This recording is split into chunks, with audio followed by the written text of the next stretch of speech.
오늘은 요한복음 4장 1절에서 6절까지 말씀해가지고 요한복음 강의 19번째 시간으로 사마리아를 통과하여야 하겠는지라, 사마리아를 통과하여야 하겠는지라 라는 제목으로 우리가 함께 은혜를 나누도록 하겠습니다. 한 어린 아이가 있었습니다. 사람들이 모일 때마다 이 아이에게 장난을 치는 걸 굉장히 좋아했는데, 어떤 장난을 쳤냐면 이 아이에게 10,000원짜리와 1,000원짜리를 보여주면서 네가 고르는 거 가질 수 있으니까 선택하라고 했습니다. 어린아이가 1,000원짜리를 집어서 가지고 가는 거예요. 어른들이 또 이야기합니다. 야, 10,000원이 큰 돈이야. 10,000원이 훨씬 더 큰 돈이야. 그러면서 또 1,000원짜리와 10,000원짜리를 짚고 있는데 이 아이가 또 1,000원짜리를 고르는 겁니다. 이 아이가 이렇게 하는 행동이 재미있기도 하고 웃기기도 해서 친척들은 만날 때마다 이 아이한테 이걸 계속 장난을 치는 겁니다. 이 아이는 그래서 계속 1,000원짜리를 짚는 거예요. 주위의 친구들이나 지인들이 놀러 왔을 때에도 아이가 그렇게 하는 걸 아니까 그 아이에게 1,000원짜리와 10,000원짜리를 앞에 두고서 어떤 걸 고르는지를 계속 장난식으로 합니다. 아이는 계속해서 1,000원짜리를 집으니까요, 사람들이 웃으면서 말합니다. 아이가 순수하다고, 착하다고, 그래서 이렇게 행동하는 것 같다고. 말은 이렇게 하지만 부모 입장에서는 그렇게 느껴지지 않는 겁니다. 이 아이가 초등학교에 들어가고 끊임없이 엄마가 이야기해 줬음에도 불구하고 아이는 항상 1,000원짜리를 집는 겁니다. 사람들은 이게 재밌어서 계속해서 이 일을 반복하고요. 그러다 어느 날 엄마가 참다가 화가 나서 아이를 딸로 불러놓고서 이야기를 했습니다. 야, 엄마가 이야기하지 않았냐? 10,000원이 1,000원보다 10배나 더 큰 돈이야. 왜 자꾸 1,000원짜리를 집냐고 혼을 막 내는 거예요. 엄마가 막 이야기를 하는데 아이가 엄마가 이야기하는 걸 잘 듣고 가만히 듣더니 조용히 엄마한테 이야기하는 겁니다. 엄마, 10,000원이 1,000원보다 큰 거 알아요. 그런데 내가 10,000원짜리를 잡으면 사람들은 더 이상 저에게 1,000원짜리 집는 장난을 안 칠 거예요. 이게 무슨 말인지 이해가 되십니까? 아이는 10,000원짜리가 큰 거 알고 있어요. 그런데 자기가 10,000원짜리를 집으면 이제 1,000원을 계속 가지고 왔던 용돈벌이가 사라지니까 자기에게 어떤 게 이득인지를 잘 알아서 일부러 1,000원짜리를 계속해서 골랐던 겁니다.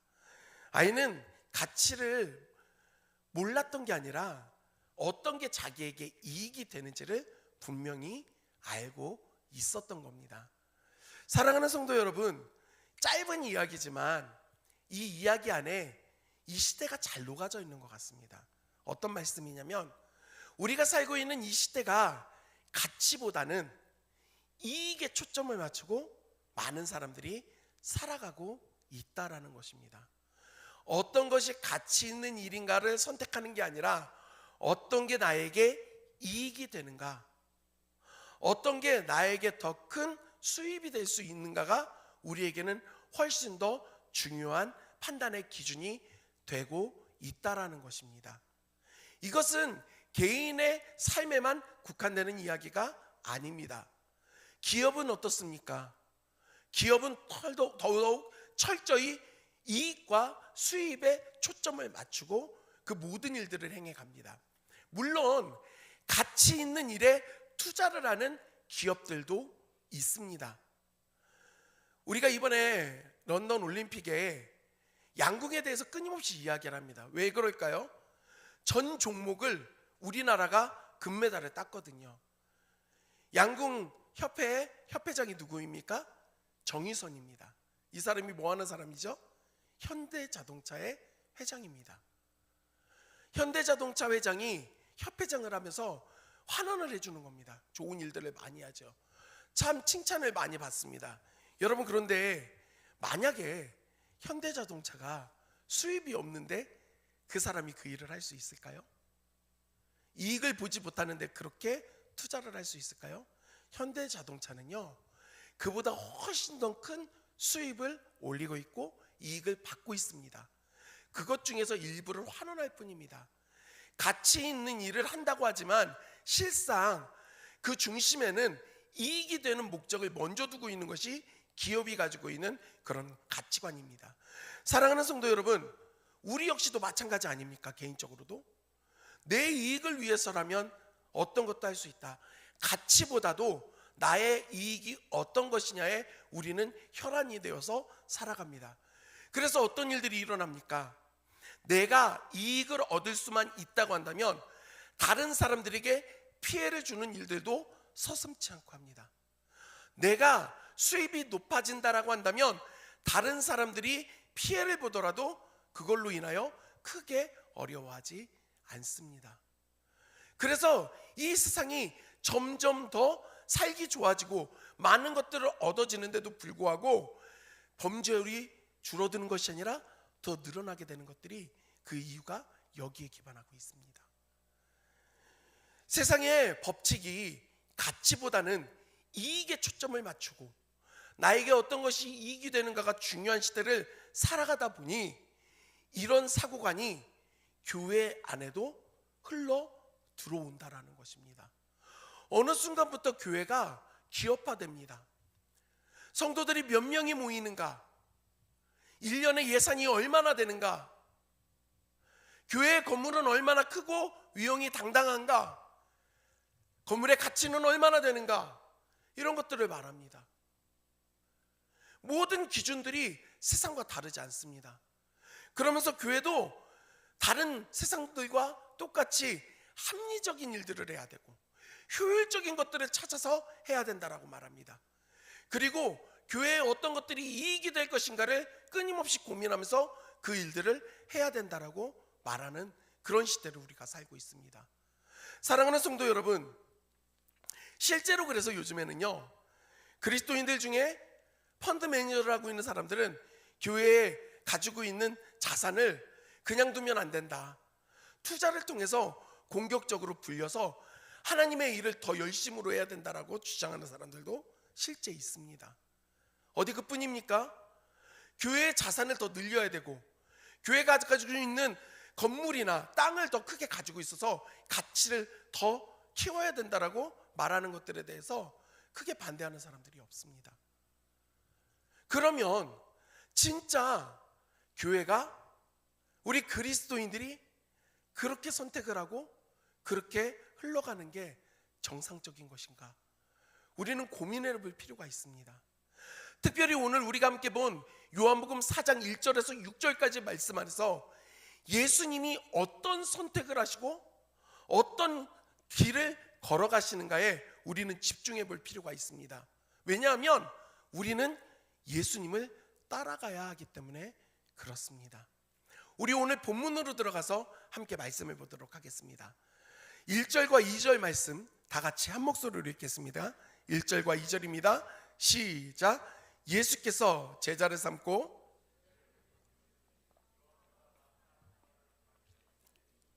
주께서 아신지라. 예수께서 친히 침례를 베푸신 것이 아니요 제자들이 베푼 것이라. 오늘 말씀의 시작이 이렇게 되어집니다. 예수께서 제자를 삼고 침례를 베푸시는 것이 요한보다 많다 하는 이야기를 바리새인들이 들었다는 겁니다.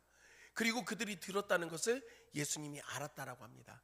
여러분, 침례 요한에 대해서는 제가 끊임없이 말을 했습니다.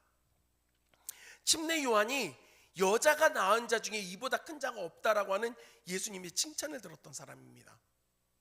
그리고 수많은 사람들이, 이 이스라엘 백성들이 침례 요한을 추종했습니다.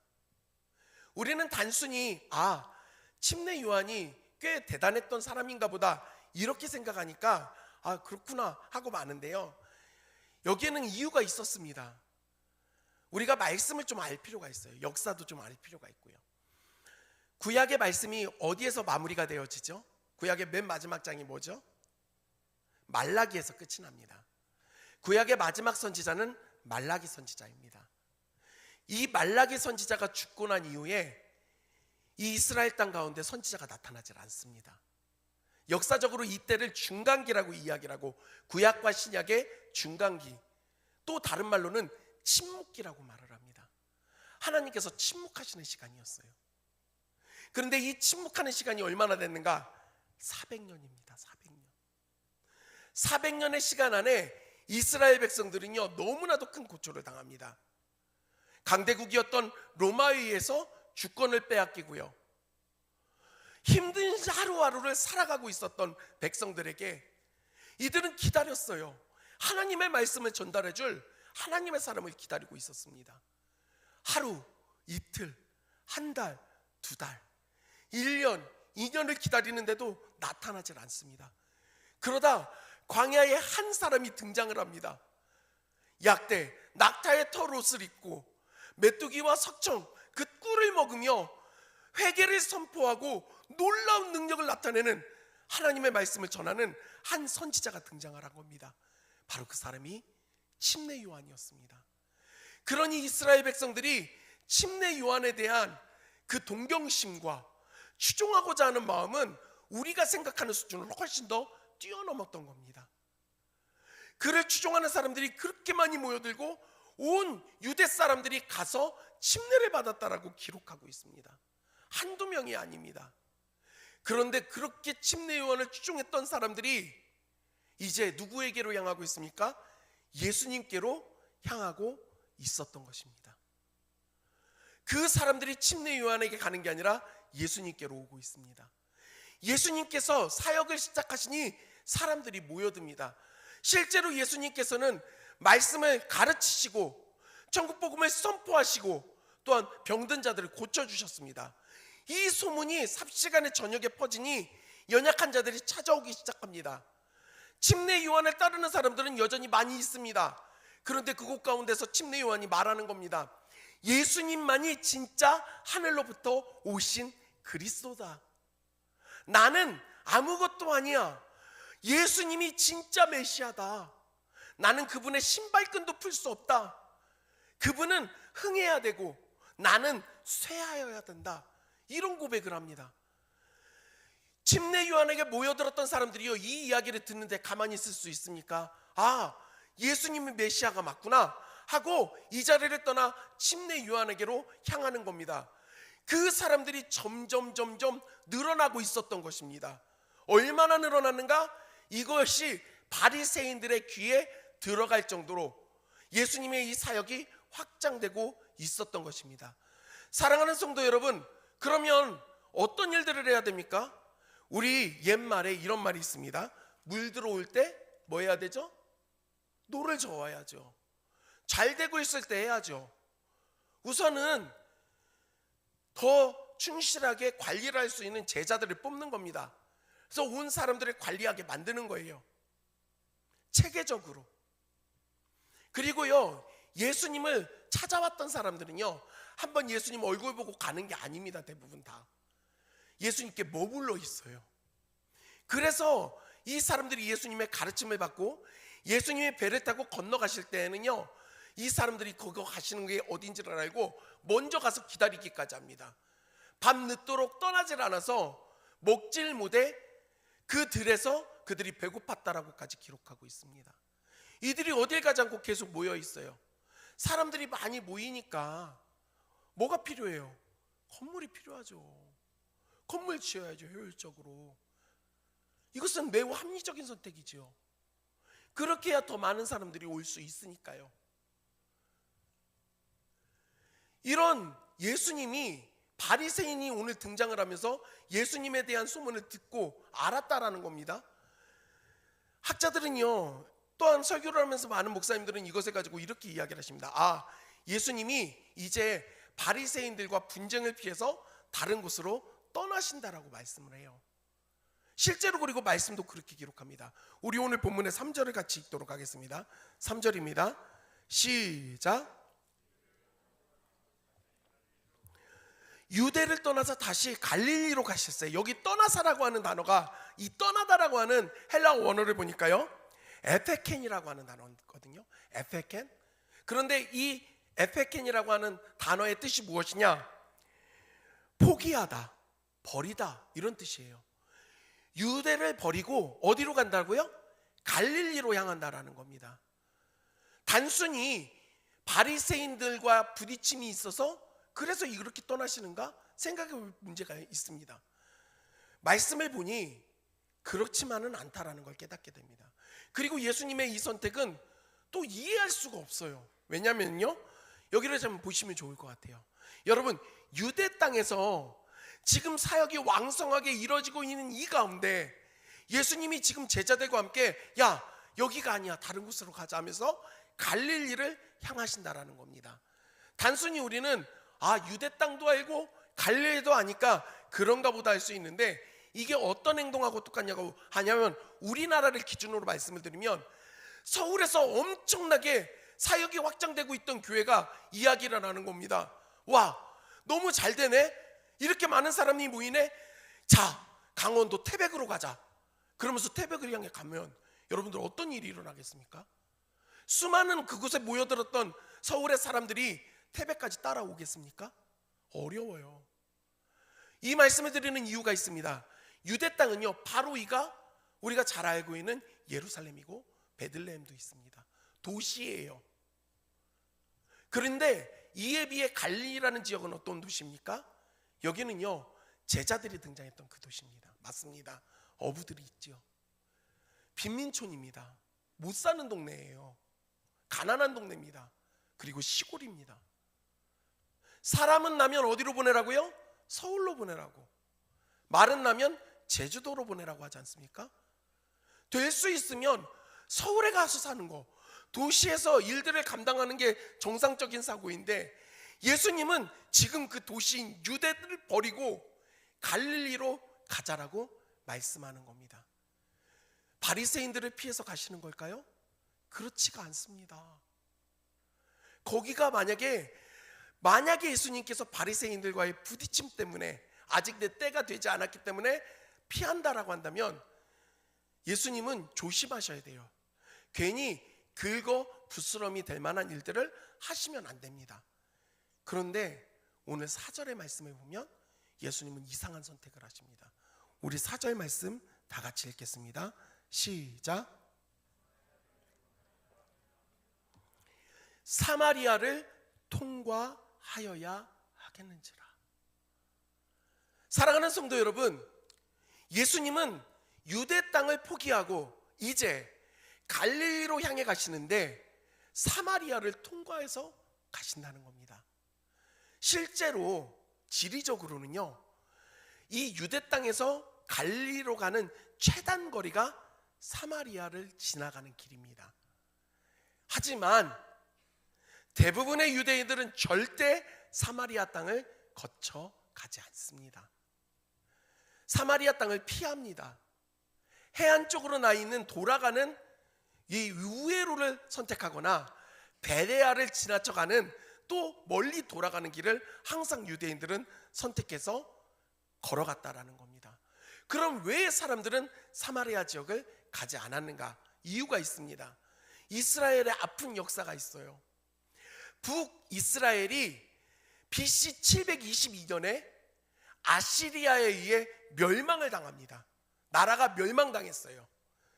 당시 강대국이었던 아시리아는 북이스라엘만을 자기들이 점령한 것이 아니라 많은 나라들을 점령했습니다.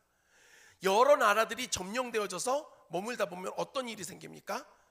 이 속국 안에서 반란이 일어날 수 있는 거예요. 그래서 이 아시리아는요, 반란이 일어나지 않게 하려고 어떤 방책을 쓰냐면, 자신들이 점령한 그 나라의 한 도시에 자기가 점령한 다른 이방인들을 포로로 끌어와서 그곳에서 정착해서 살게 했습니다. 이스라엘에게도 동일한 일을 했습니다. 그 지역이 사마리아였던 겁니다. 사마리아에 다른 이방인들을 데려다가 정착해서 살게 하고, 그 사마리아에 살고 있던 유대인들과 이 이방인들이 결혼하게 만들어 혼혈 아이들이 태어나게 됐습니다. 그런데 유대인들은요, 혈통을 매우 중요시하는 사람들이에요. 우리가 어떤 지파다, 우리가 어떤 집안이다라고 하는 게 매우 중요합니다. 왜냐하면 그 이스라엘이 하나님께 선택받은 민족이기 때문에 그렇습니다.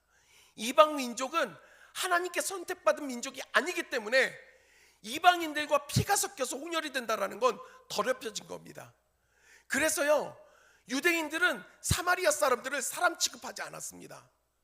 짐승과 똑같이 취급을 했습니다. 그러니 그 죄인이 머무르고 하나님께 버림받은 사람들이 머물러 있는 사마리아 땅을 가지 않았던 겁니다. 더러워서요. 더러워서 안 갔습니다. 행여 일정이 너무 급해서 이 사마리아 땅을 지나가야 될 때는 거기에 머물지도 않고 사람들과 대화도 하지 않았습니다. 왜냐? 더러우니까요. 그런데 예수님이 지금 무득불 그 사마리아 땅을 통과해서 가시겠다는 겁니다. 바리새인들의 눈을 피하고 분쟁을 만들지 않으려면요, 사마리아 가면 안 됩니다. 그런데 예수님은 분쟁에 상관없이, 구설에 오르는 것 상관없이 사마리아 땅을 선택하고 있는 것입니다. 제자들 중에 반대하는 사람이 한 명도 없었을까요? 추종하던 사람들 중에, 예수님을 쫓아가는 사람들 중에, 예수님, 사마리아 땅은 안 됩니다. 거긴 더러워요. 거기 가면 문제가 생깁니다. 사람들이 비난할 겁니다. 정상적인 사고를 갖고 있는 합리적인 이야기, 매우 효율적인 이야기, 이익이 될 만한 이야기하는 제자가 없었을까요? 분명히 있었을 것입니다. 하지만 중요한 건 무엇이냐면 예수님은 사마리아로 향해 가신다라는 겁니다. 사랑하는 성도 여러분, 그렇다고 한다면 왜 예수님은 사마리아를 향해 가시는 걸까요? 왜 예수님은 굳이 구설에 오르고 비효율적이고 비합리적이고 손해가 되는 이 선택을 하시는 것일까요? 그 이유를 우리는 누구보다 잘 알고 있습니다. 바로 그곳에서 예수님을 만나야 할 한 여인이 있기 때문에 그렇습니다. 그 이야기는 다음 주에 풀도록 할 거예요. 자, 우리 5절 말씀에 다 같이 읽도록 하겠습니다. 5절 말씀입니다. 시작.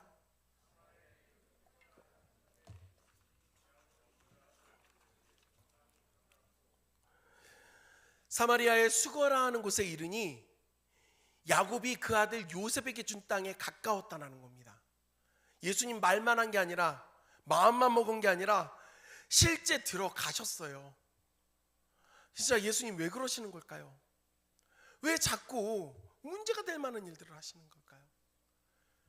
왜 비합리적이고 비효율적이고 이익이 될 게 아무것도 없는 선택을 자꾸 하시는 걸까요? 제자들도 이해하지 못했을 겁니다. 거기에 한 여인이 있기 때문에 예수님 가시는 거죠. 사랑하는 성도 여러분, 예수님은 언제나 선택하실 때 합리적이고 효율적이고 이익이 되는 선택을 하시는 분이 아닙니다. 오히려 그와 반대되는 선택을 하십니다. 비합리적이고 비효율적이고 손해가 되는 선택을 하십니다. 예수님께서 그렇게 하신 선택에 가장 궁극에 있는 게 뭔지 혹시 아십니까? 예수님이 어떤 손해를 감수하고 어떻게 비합리적이고 비효율적인 선택을 하셨는지 아십니까? 여러분, 그 예수님의 선택의 흔적이 6절에 너무나도 잘 나타나 있습니다. 우리 6절 말씀 다 같이 읽겠습니다. 6절입니다. 시작. 거기 또 야곱의 우물이 있더라. 예수께서 길 가시다가 피곤하여 우물 곁에 그대로 앉으시니 때가 6시쯤 되었더라. 예수님이 야곱의 우물이 있는 근처를 지나가는데 어떠셨대요? 가시는 그 길에 피곤하셨다는 거예요. 너무 피곤하셨어요. 얼마나 피곤하셨으면 우물 곁에 그대로 그냥 앉으셨어요. 너무 힘드셔서, 너무 피곤하셔서. 사랑하는 성도 여러분, 예수님이 왜 피곤합니까? 예수님이 왜 앉으셔야 돼요? 원래 예수님은요, 피곤하지 않아요. 피곤할 수 없는 분이세요. 앉으실 필요도 없던 분입니다. 왜냐? 예수님은 하나님이시거든요. 하나님이 피곤하십니까? 하나님이 주무십니까? 하나님이 고통을 느끼십니까? 하나님이 아프십니까? 하나님은 그런 게 없습니다. 시편 121편 4절에 시편의 기자는 어떻게 고백하고 있습니까? 우리가 같이 말씀 같이 보도록 하겠습니다. 시편 121편 4절입니다. 시작. 이스라엘을 지키시는 이는 졸지도 아니하시고 주무시지도 아니하시리로다. 아멘. 하나님은 졸지도 않으시고 주무시지도 않으셔도 돼요. 그런데 우리 예수님은 그 길에 피곤하셔서 거기에 그대로 앉으셔야 됐어요. 왜 그랬죠? 예수님이 하나님이신데 인간의 몸을 입고 이 땅에 오셨거든요. 예수님이 인간의 몸을 입고 이 땅에 오셨거든요. 사랑하는 성도 여러분, 예수님께서 행하신 가장 비합리적이고 비효율적이고 가장 손해가 되는 그 일이 무엇입니까? 하나님이신 예수님이 근본 본체이신 하나님의 형상을 따라가지 않고 지극히 낮고 천한 죄인된 우리 인간의 몸을 입고 이 땅에 오셔서 멸시천대를 당하시고 비난과 조롱을 당하시고 십자가에 죽으셨습니다. 예수님 왜 그렇게 하셨습니까? 사마리아로 향하는 예수님 한 영혼 때문에 소망 없이 살아가는 한 여인을 만나기 위해 가셨던 것처럼 저와 여러분을 너무나도 사랑하시어 예수님께서 인간의 몸을 입고 이 땅에 오신 것입니다. 이 사실을 믿으십니까? 사랑하는 성도 여러분, 예수님은요 합리적이고 효율적이고 이익이 되는 선택을 하시는 분이 아닙니다. 예수님은 사랑하는 우리를 위하여 손해를 감수하고 사람들이 말하는 비효율적이고 비합리적인 그 결정을 서슴지 않고 하시는 분이라는 겁니다. 오늘날 우리 교회는, 우리 그리스도인들은 어떻습니까? 합리성을 따지고 효율성을 따지고 어떻게 하면 이익이 될까를 끊임없이 고민하지 않습니까? 어떻게 하면 교회의 자산을 늘리고 건물을 늘리고 성도가 더 많아질 것인가 끊임없이 거기에만 혈안이 되어 있지 않습니까? 세상의 기업과 교회가 다른 게 뭐가 있습니까? 그러니 세상 가운데 우리가 손가락질을 당하는 겁니다. 비난을 당하는 겁니다.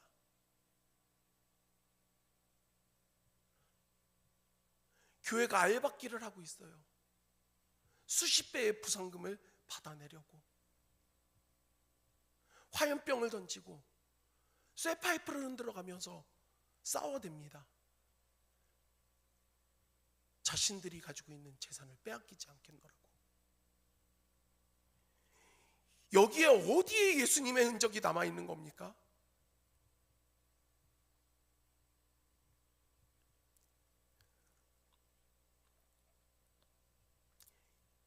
예수님은 우리에게 말씀하십니다.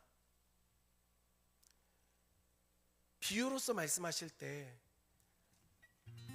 한 사람에게 만일 100마리의 양이 있는데 그중 한 마리가 사라지면 그 목자는 어떻게 한다고요? 99마리의 양을 들에 그대로 두고 잃어버린 한 마리의 양을 찾아 간다는 겁니다. 나는 선한 목자라 말씀하시는 예수님은 오늘도 그 선택을 하세요. 그런데 우리는 이야기합니다. 예수님, 그건 너무 비합리적이고 비효율적이고 손해되는 거예요. 99마리의 그 양이 중요하지 않습니까? 그걸 왜 버려둡니까? 그들을 지켜야죠. 잃어버린 거 한 마리밖에 되지 않으니까 이 정도 손해는 감수해도 되지 않습니까? 여러분, 만약 우리 안에 그런 마음이 있다고 한다면 우리는 착각하고 있는 겁니다. 어떻게 해요? 내가 그 99마리 양 중에 하나라고 생각하고 있는 겁니다. 진짜 그래요? 여러분, 우리는 그 99마리의 양이 아니었습니다. 하나님의 선택을 받았던 이스라엘 민족도 아니에요. 죄악으로 인하여 죽었던 우리였습니다. 우리의 현 주소는 바로 길을 잃고 방황하던 한 마리 양이었던 겁니다. 그런데 하나님이신 예수님이 인간의 몸을 입고 이 땅 가운데 오셔서 십자가에서 그 생명을 내어주시기까지 잃어버린 우리를 찾기 위하여 그 모든 것들을 감당해 주셨다라는 겁니다. 사마리아를 통과하여야겠는지라. 사마리아 땅 가면 비난당할 거, 구설에 오를 거 예수님 왜 모릅니까? 하지만 그 땅에 주님을 필요로 하는 한 영혼이 있으니 예수님은 서슴지 않고 가시는 겁니다. 그 예수님이 그리하셨기에 지금 이 자리에 저와 여러분들이 함께 나와 예배드릴 수 있는 것입니다. 여러분, 이것을 믿으십니까? 그렇다고 한다면 저는 우리 장효수정교회가 걸어가야 할 그 길이 너무나도 분명하게 있는 거 아닙니까?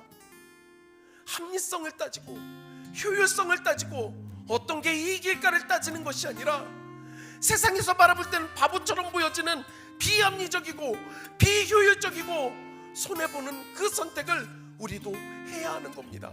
왜냐? 예수님이 그 길을 가셨기 때문에. 예수 그리스도로 머리 삼은 우리 교회 공동체가 그리 가야 한다는 겁니다. 우리 그리스도인들이 그런 삶을 살아야 한다는 겁니다. 물론 쉽지는 않을 것입니다. 저는 지금 여러분들에게 모든 소유를 팔아버리고 그냥 아무 상관없이 살아라고 말씀드리는 게 아닙니다. 선택의 기로에서 예수님이라면 어떻게 하셨을까? 그 예수님을 생각하며 우리가 조금은 손해를 감수하고 조금은 비합리적이고 비효율적인 일들을 하자는 것입니다. 그 일 한다고 뭐 대단한 것이 일어나겠습니까? 네, 안 일어나겠지요. 하지만 적어도 먼저는 우리가 예수님을 따라가게 되겠지요. 우리가 예수님을 닮아가게 되겠지요. 저는 우리 장효수정교회가 그런 교회가 되어지기를 주님의 이름으로 간절히 소원합니다. 예수님은 낮은 곳으로 임하셨습니다. 비합리적이고 비효율적이고 손해보는 그런 우리 교회, 우리 성도들 되기를 주님의 이름으로 간절히 소원합니다. 우리 이 시간에